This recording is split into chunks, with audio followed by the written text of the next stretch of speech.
ሰላም ጤና ይስጥልኝ የተወደዳችሁ የኮከብ ስፖርት ቤተሰቦች እንዴት ያላችሁ? ባለፉት ቀናት የዩሊያን አልቫሬዝ እና የአርሰናል የዝውውር ጉዳይ መነጋገሪያ ሆኗል። ይህንን የተመለከተ ጉዳይ እናነሳለን። አርሰናል ዛሬ በወጣ መረጃ መሰረት ቅድመ ሁኔታ አስቀምጧል በዚህ ተጫዋች የዝውውር ጉዳይ ላይ። ይህንን ወደ እናንተ እናደርሳለን። የአትሌቲኮ ማድሪድ አቋም ምንድን ነው? እንደዚሁ አርሰናል አሁን ገንዘብ ለማቅረብ በይፋ መዘጋጀቱ ተነግሯል። ግን አንድ የአረንጓዴ መብራት ከተጫዋቹ እየጠበቀ ስለመሆኑ እንደዚህ መረጃዎች አመልክተዋል። ከተጫዋቹ ዝውውር ጋር ተጫዋቹ ያለውን አማራጭ ምንድን ነው የሚሉትን ነገሮች እያነሳሳን ቆይታ እናደርጋለን። አብራችሁን ቆዩ። በዩሊያን አልቫሬዝ ጉዳይ ሀሳብ አስተያየቶቻችሁን ስጡን። ወዴት የሚያመራ ይመስላችኋል? ለማንኛውም አርሰናል እንግዲህ ባለፉት ቀናት ከአትሌቲኮ ማድሪድ ጋር ሰጣ ገባ ውስጥ የቆየውን ተጫዋች ለማስፈረም እየተከታተለ መሆኑ እንደዚሁ ዛሬም የወጣው መረጃ ያመለክታል። እንግዲህ ባለፉት ቀናት ተጫዋቹ ከአትሌቲኮ ማድሪድ ደጋፊዎች ጋር ሰጣ ገባ ውስጥ ገብቷል።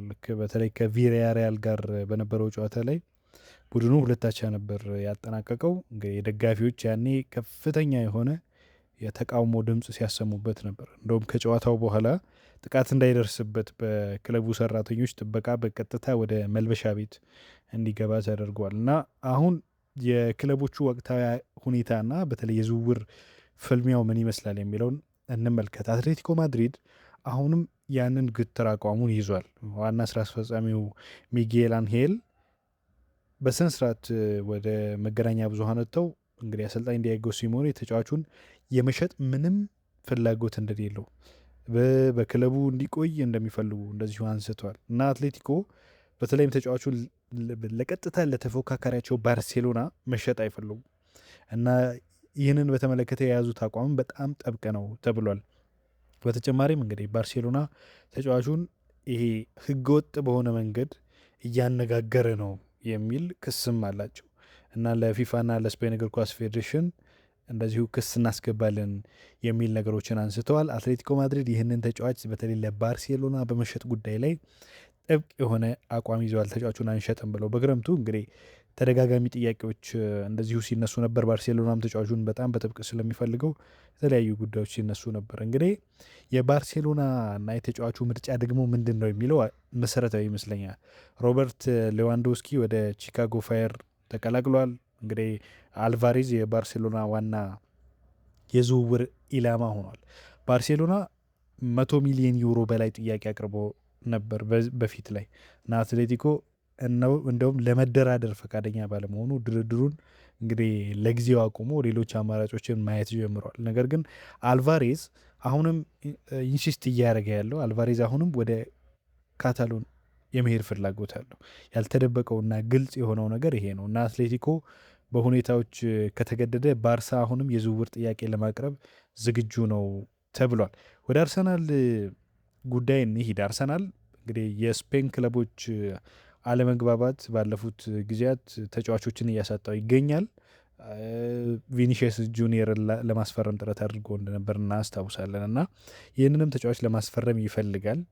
እንግዲህ የአርሰናሉ የስፖርቲንግ ዳይሬክተር አንድሬ ቤርታ ቀደም ሲል በአትሌቲኮ ማድሪድ ውስጥ በተመሳሳይ የስራ መደብ ላይ ነበሩ።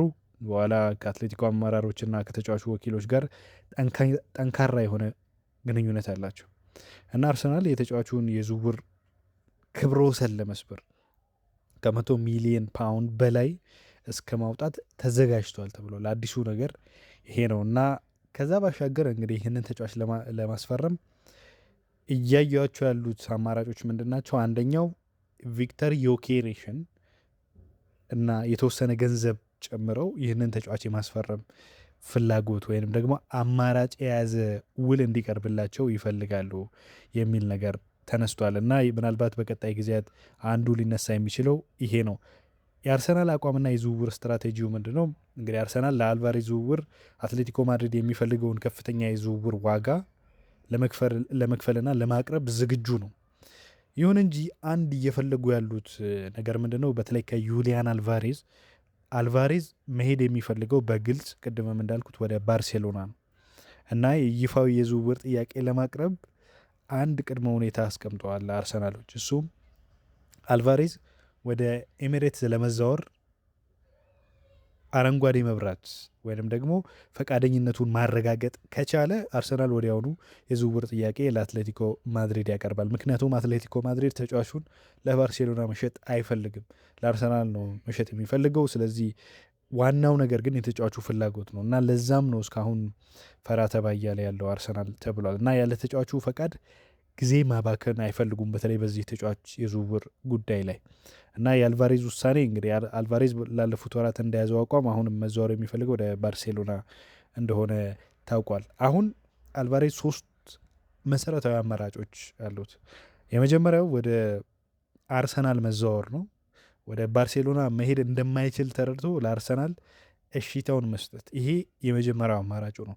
ይህ ከሆነ እንግዲህ አርሰናል ወዲያውኑ አትሌቲኮ የሚፈልገውን ገንዘብ ከፍሎ ዝውውሩን ያጠናቅቃል ተብሎ ይጠበቃል። የመጀመሪያው አማራጭ በዚህ የዝውውር ሂደት ውስጥ የሚጠናቀቅ ይሆናል።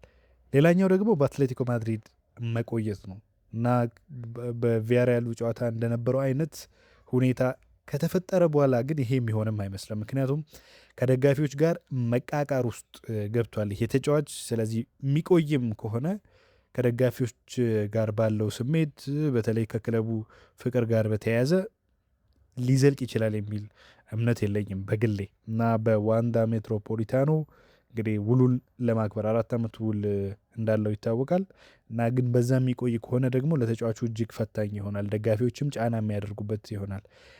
ሶስተኛው አማራጭ እንግዲህ እስከ በአትሌቲኮ እየተጫወተ እንግዲህ የውል ዘመኑ እስኪያልቅ ድረስ መጠበቅ ነው። አትሌቲኮ እሺ የሚልበት ጊዜ እንግዲህ የባርሴሎና ጥያቄ መጠበቅ ነው። ለባርሳ እሺታውን የሚሰጥ ከሆነ ማለት ነው ቡድኑ። የመጨረሻው አማራጭ ይሄኛው ነው። ባርሳ ጥያቄ እስኪያቀርብ ድረስ እንግዲህ ቁጭ ብሎ መመልከት ማለት ነው። ያም ማለት አትሌቲኮን ፈቃደኛ እስኪሆን ድረስ። ይሄ ደግሞ ለተጫዋቹ ኬሪየር ትልቅ የሆነ ችግር ይፈጥርበታል። የዝውውር ቀኑ ሊገደብ ጥቂት ቀናት ነው፣ ሊዘጋ ጥቂት ቀናት ነው የሚቀሩት እና አርሰናል እንግዲህ እስከ 130 ሚሊዮን ዩሮ ለማውጣት ዝግጁነቱን በዛሬው ዕለት አሳውቋል። አርቴታም እንግዲህ ይፋዊ ጥያቄ ከመቅረቡ በፊት አልቫሬዝ ወደ አርሰናል ለመዛወር ሙሉ ፍላጎትና ቁርጠኝነት እንዳለው ማረጋገጫ ይፈልጋሉ ተብሏል። ተጫዋቹ እንግዲህ አሁንም ህልሙ ወደ ባርሴሎና መሆኑ ነው። ከአርሰናል ጋር በተያያዘ ግን በተለይ የዝውውር ጉዳዩ ከሌሎች ተጫዋቾችም ጋር ይያያዛል። አርሰናል ይህንን ትልቅ ዝውውር በተለይ በፋይናንስ ሚዛን የፋይናንሽል ፌር ፕሌይ ላይ ማካካስ ይፈልጋል። ለምሳሌ አሁን ጋብሪኤል ማርቲኔሊን ለሳውዲው አልሂላል በ50 ሚሊዮን ፓውንድ ለመሸጥ ተቃርቧል። ይህ ዝውውር እንግዲህ ለአርሰናል ትልቁ የክለቡ ሽያጭ ይሆናል እና አትሌቲኮ ማድሪድ እና የተጫዋቹ አቋም ደግሞ ሌላ ሊሆን ይችላል። አትሌቲኮ ማድሪድ ከተጫዋቹና ከደጋፊዎች ጋር ከተጣላ በኋላ እና ለባርሴሎና የመሸጥ ፍላጎት ባይኖረውም ለአርሰናል ለመሸጥ ግን በሩን ክፍት ማድረጉ እንደዚሁ ታውቋል እና በቀጣይ እንግዲህ ይሄ ተጫዋች ማርቲኔሊ መውጣቱንም ተከትሎ አርሰናል ፋቢዮ ቬራን ወደ ሃምቡርግ፣ ጋብሪኤል ሄሱስን ወደ ናፖሊ ለመሸጥ እየሞከረ ነው እና በግራው የመስመር ማጥቃት ላይ ኤቤሪቺ ኤዜ ያለው የኤዜ በእርግጥ የ10 ቁጥር ሚና እንዳለው ይታወቃል። በተለያዩ ጨዋታዎች ግን መስመር ላይ ሲጫወትም እናውቀዋለን እና በአማራጭነት ይህንን ተጫዋች እዛ ቦታ ላይ ሊያጫውቱት ይችላሉ። የአልቫሬዝ ዝውውር ግን አሁን ተተኪውን ገበያ ላይ እንዳያስስ ደግሞ እያደረገው ነው። ምክንያቱም የለቀቃቸውን ተጫዋቾች መተካት አለበት። ትሮሳር ወደ ቤሽክታሽ እንዳሄደ ይታወቃል። ጋብሪኤል ማርቲኔሊም እንዲሁ ወደ አልሂላል ይሄዳል። 2 ተጫዋቾችን ለቋል፣ በተለይ በዛ መስመር ላይ የሚጫወቱትን። ስለዚህ በአትሌቲኮ ማድሪዱ ዩሊያን አልቫሬዝ ዝውውር ተጠምደው ሌሎች ተጫዋቾችን ለማስፈረም ጊዜ የተሻማባቸው መሆኑ ተነግሯል። የዝውውር መስኮቱ ሊዘጋ መቃረቡን ተከትሎ ማለት ነው እና ሊያንድሮ ትሮሳር ቀደም ብሎ መልቀቁን ታሳቢ በማድረግ እንግዲህ አትሌቲኮ ማድሪድ አሁን ለአልቫሬዝ 150 ሚሊዮን ዩሮ ወይንም ደግሞ 128.4 ሚሊዮን ፓውንድ ይፈልጋል። ዋጋውን ምንም የመቀነስ የመደራደር ፍላጎት የለውም እና እንዲሁ የሚቀጥል ከሆነ አልቫሬዝ 4 ዓመት ውላለው። ተጫዋቹን ቢሸጥ ባይሸጥ የፋይናንሽል ወይም ደግሞ የገንዘብ ጫና የለበትም። ከተጫዋቹ ኢንቨስት ሊያደርጋቸው የሚችላቸው ነገሮች የሉም። አትሌቲኮ ተጫዋቹን በአስቸኳይ የመሸጥ የገንዘብ ጥረት የለበትም በይፋ። ግን እንደ አማራጭ ያቀረቡት እንደ ማርቲኔሊን ነበር። ማርቲኔሊ አሁን ወደ አትሌቲኮ ሊሄድ የሚችልበት እድል የለም። ዮኬሬሽ ነው አሁን ምናልባት በልውውጥ ይህንን ተጫዋች ለማስፈረም እንግዲህ ጫና ሊያሳድርበት የሚችለው ማለት ነው። እና የሁለቱ ቡድኖች ውዝግብ ግን የተጫዋቹን ኬሪየር ይጎዳል ተብሎ ይታሰባል። በተለይ በቀጣዮቹ ቀናት እንግዲህ በማንቸስተር ሲቲ ቤት ድንቅ የውድድር ጊዜን አሳልፏል። ለሱ ግን እንደ አንድ ትልቅ የኬሪየር እድገት የሚታየው በተለይ ከዚህ በኋላ እንግዲህ ብዙ ስኬቶችን ተቀዳጅቷል። ይሄ ተጫዋች ዓለም ዋንጫን ገና በዚህ እድሜው ማሳካት ችሏል። የአውሮፓ ሻምፒዮንስ ሊግን በጣም በትንሽ እድሜው ብዙ ድሎቹን ማሳካት የቻለ ቡድን ነው እና ለዚህ ኬሪየሩ ደግሞ ወዴት መሄድ አለበት የሚለው በጣም ወሳኝ ነው። እሱ በእርግጥ ወደ ባርሴሎና ነው መሄድ የሚፈልገው። ወደ እንግሊዝ ቢመጣ ግን ለአርሰናል የሚጠቅማቸው ብዙ ነገሮች አሉ። በተለይ አርሰናል የቪክተር ዮኬሬሽ እንደተጠበቀው አለመሆን ሌላኛው ጉዳይ ሆኖ ሳለ ይሄ ተጫዋች በማንቸስተር ሲቲ ቤት የነበረ ነው። ያው የኤርሊንግ ሃላንድ ጥላ ኖሮበት ነው ከክለቡ ለቆ ወደ አትሌቲኮ ማድሪድ የሄደው። ግን አሁን የሚመጣ ከሆነ አርሰናል በጣም ጥሩ አጥቂ እየፈለገ ባለበት ሰዓት መሆኑ ዝውውሩም በጣም ሳቢ ያደርገዋል። ፊት የሚያደርግም ይመስለኛል። በተለይ በአጥቂ መስመር ላይ አርሰናል የሚፈልገውን አይነት አጥቂ የሚያገኝበት ሲያስፈልገው ወደ ኋላ እየተመለሰ ኳስ በአንድ ሁለት ቅብብል የአጋሮቹን ማገዝ የሚችልበት ከዛ ባሻገር ወደ መስመር እየወጣ ልክ እንደነ በማንቸስተር ሲቲ ቤት እንደነበረው ጊዜ የመስመር ተጫዋች የግራ የመስመር ተጫዋች መሆን በተለይ በአጫዋወት ሮቴቴ ማድረግ ኳስ ሲገፋም ጥሩ በመሆኑ እኚህን አማራጮች ማድረግ ይችላል ለአርሰናል።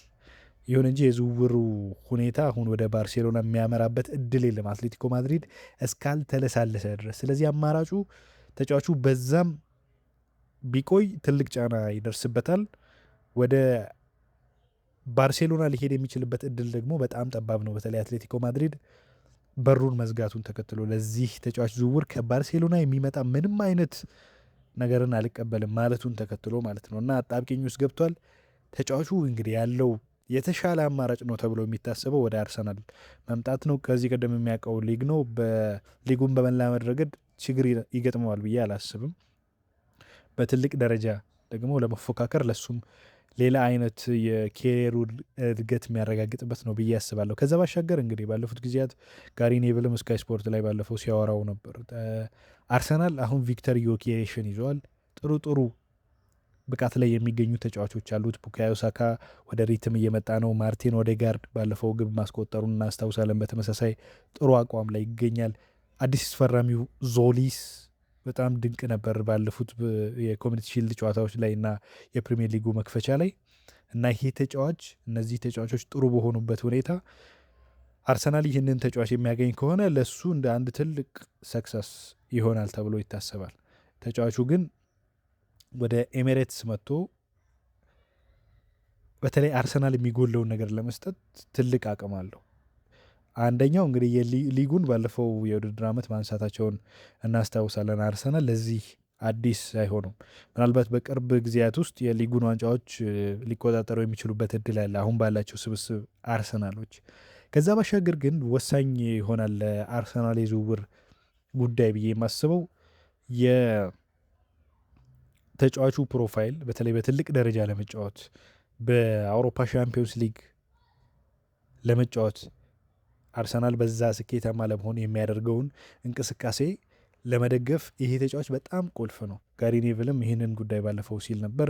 ቡድኑ አሁን የማሸነፍ ስነ ልቦናውን በሚገባ በመገንባት ትልቅ ደረጃ ላይ እየደረሰ ያለ ቡድን ነው። ይህን ተጫዋች እንግዲህ ማስፈረማቸው ለአርሰናል ሌላ ትልቅ አቅም ይሆናቸዋል ብዬ አስባለሁ። ምናልባት የአልቫሬዝ ጉዳይ ካልተሳካ ማን ላይ ያተኩራል የሚለው ወሳኝ ነው። ምክንያቱም ሁለት ተጫዋቾች ስለለቀቀ ኬናን ይልዲዝ አንዱ አርሰናል ትኩረት ያደርግበታል ተብሎ የሚጠበቀው ተጫዋች ነው። የዩቬንቱሱ የ1 ዓመት አጥቂ እንግዲህ የአርሰናል ዋነኛ ኢላማ የነበረ ቢሆንም ባለፈው ሳምንት መጨረሻ ላይ ጉዳት ደርሶበታል፣ የእግር ጉዳት እና ለሳምንታት ከሜዳ ይርቃል ተብሏል እና አርሰናል እሱን የማስፈረም እድሉ አነስተኛ ሆኗል የሚል መረጃን እንደዚሁ ስካይ ይዘውታል። ኢንዲፔንደንት ላይ ወጥቷል እና እነ ሚጉኤል ዴላይኒም ሲቀባበሉት የነበረው ነገር ይሄ ነው። አንደኛው ተጫዋቹ እንግዲህ በዛ ሊቆይ የሚችልበት እድል ሰፊ ነው። እንግዲህ የተጎዳ ተጫዋች ይገዛል ተብሎ አይጠበቅም ማለት ነው። የአልቫሬዝ የዝውውር ጉዳይ ግን የተለያዩ ነገሮችን ቆላልፎ ይዟል። ተጫዋቹ ግን ያሉት አማራጮች 3 ናቸው። ካሉት አማራጮች ግን የተሻለ ይሆናል ተብሎ የሚታሰበው ወደ አርሰናል መዘዋወር ይሆናል። የተወደዳችሁ ተመልካቾቻችን ምን ሀሳብ አላችሁ በአልቫሬዝ ዝውውር ጉዳይ ላይ? ሀሳብ አስተያየቶቻችሁን በኮመንት ገለጹልን። መልካም ጊዜ ይሆንላችሁ። በሌሎች ጉዳዮች እንገናኛለን።